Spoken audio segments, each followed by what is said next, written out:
shifting focus to the conflict-hit Sudan, along with several other countries, India has intensified its efforts to evacuate its nationalists from the conflict-hit Sudan. 2 Air Force planes have been kept on standby in Jeddah, and the INS Sumedha has reached Sudan port for evacuation efforts. Around 3,000 Indian nationals are stuck in Sudan.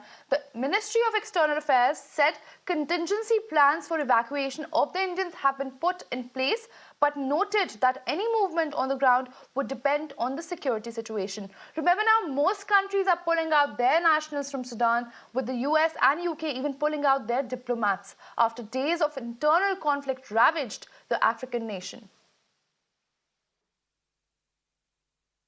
On that note, I'm joined in by my colleague Rishabh on the phone line with us. Rishabh, good morning. IAF planes on standby and INS Sumedha at the Port Sudan as India seeks to expedite evacuation from Sudan. Please bring us the latest on the same. Has put 2 planes, C-150J at standby in Jeddah, because remember, given the situation on ground in Sudan, it's very volatile, and India understand that at a very short notice it will have to initiate and finish the evacuation, and that's the reason that 2 planes have been placed at Jeddah so that it can fly in and get people out as soon as possible. Another thing, INS Sumedha has been put at Port Sudan for evacuation via marine routes, and that is one thing. INS Sumedha is something which can have around 300 to 400 people on deck at once.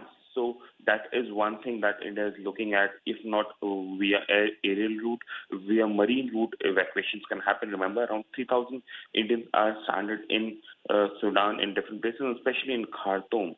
But the fighting has not succeeded, and it's the 8th day since the fighting is on. It's in the 2nd week, and paramilitary and army has been fighting at each other. While Saudi Arabia, US, and UK have managed to evacuate their diplomats, India has a huge task in front of it. It's not only diplomats who need to be evacuated. India also need to evacuate those 3,000 Indian citizens and PIOs as well.